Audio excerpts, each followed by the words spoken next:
For what feels like forever, one name has dominated server-side JavaScript, Node.js. But that throne, it's not so secure anymore.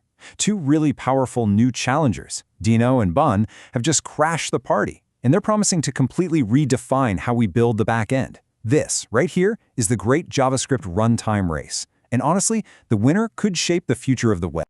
All right, so here's our game plan for this explainer. First, we'll check out the battlefield. Then, we got to get to know the reigning champion, Node.js, and understand its secret weapon.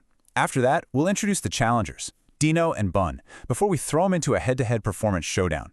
And finally, we'll help you figure out which one to bet on for your next project. You know, for over 10 years, if you were writing JavaScript on the server, you were using Node.js. It was pretty much a given. But today, that whole landscape is going through a massive shift. New technologies are forcing all of us to rethink what's even possible.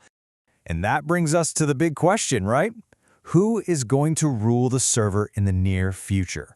I mean, these challengers are making some seriously bold promises. We're talking blazing fast speed, ironclad security, and a much, much smoother developer experience. So let's break down these claims and see who actually delivers. But before we can really understand this fight, you have to respect the reigning champion. Node.js didn't just get popular by accident. It solved a huge, fundamental problem that plagued web servers for years. And getting what made it so revolutionary is absolutely key to this whole story.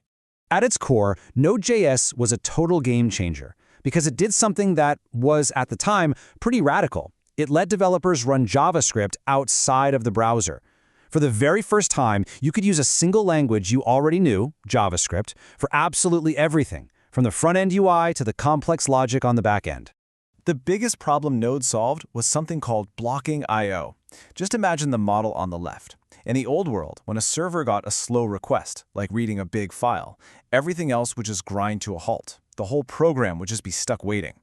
Node came in with the non-blocking model on the right, and it let the server become this master multitasker, juggling thousands of connections at once without ever getting stuck. So how does Node.js pull off this incredible efficiency without all the mind-bending complexity of traditional multi-threaded programming? Well, let's zoom in on its secret weapon, the event loop, which is powered by a library called libuv. And this analogy is just perfect. Think of your main JavaScript thread as the waiter. It takes an order, that's an I/O request, and immediately hands it off to the kitchen, which is the libuv engine. Now, instead of just standing there waiting for the food, your code is totally free to go take another order right away. When the kitchen dings the bell that the food is ready, a callback function tells the waiter, hey, go deliver this. It never waits, and that right there is the magic. So the really crucial point here is that while your JavaScript code in Node feels like it's running on a single thread, it's secretly powered by this engine room called libuv. It's a C library that does all the heavy lifting, managing files, network requests, all that waiting in the background, freeing up your main thread to handle new requests as they come in. Okay, now that we get Node's revolutionary architecture, let's see how the two new challengers, Dino and Bun, have come on the scene to build upon, or in some cases completely rethink, this really successful model.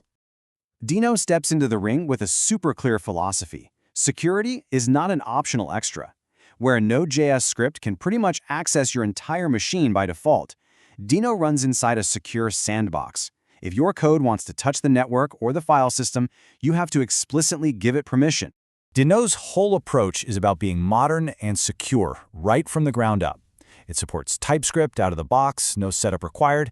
It uses web standard APIs that you probably already know from the browser, and it comes with a complete set of tools so you don't have to spend hours configuring your project. And then there's Bun, the speedster of the group. Bun was built from scratch in a low-level language called Zig, and it was designed with one primary goal above everything else: to be outrageously, unbelievably fast. Bun's value proposition is simple, but it's incredibly compelling. It's not really trying to reinvent the wheel, it's just trying to make that wheel spin a whole lot faster. It aims to be a drop-in replacement for Node.js, bundling everything you need into a single toolkit that is just faster at, well, everything, from running your code to installing packages and running tests. Okay, enough talk. Let's actually put these three runtimes to the test and see how their different philosophies translate into real-world numbers from our source material. This is a head-to-head showdown. Now, what's really wild about this slide is the raw server throughput.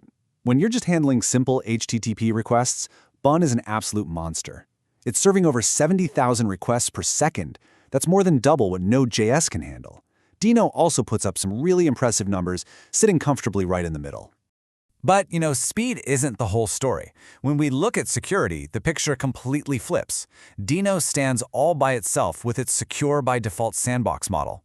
This is a huge advantage for applications in the enterprise world or out on the edge, where trust and safety are absolutely non-negotiable. And this table right here, this brilliantly illustrates the core trade-offs. Node.js has this massive, mature ecosystem built up over a decade, but Dino and Bun, they offer a more modern, batteries-included approach with native support for things like TypeScript and modern JavaScript modules, plus their own fast, built-in package managers. So, with all of this information on the table, how in the world do you actually choose a winner? Well, the truth is, there isn't a single right answer. The best runtime depends entirely on what you're trying to build. And this is why this all matters. Our source gives us this fantastic breakdown for making a decision right now. If you're working with an older, legacy application, Node.js is the safe bet. Building a brand new, high-performance API, Bun is your champion. Need to build a secure command line tool or deploy to the edge? Dino is probably your best choice. What's really interesting, though, is that we're starting to see a hybrid approach pop up. Developers are starting to mix and match. They're using Bun for its crazy fast development tools, like its test runner, and then deploying their final application on the battle-tested reliability of Node or the secure foundation of Dino. So, the crucial takeaway is this. You've got to match the runtime's core strength to your project's #1 priority. If you need absolute battle-tested reliability, you stick with Node.js.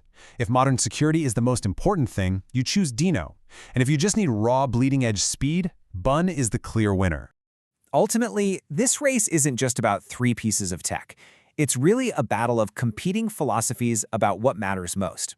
Is it raw performance? Is it robust security? Or is it unwavering stability? The choice that developers make is going to define not just their own projects, but the very direction of the web for the next decade to come.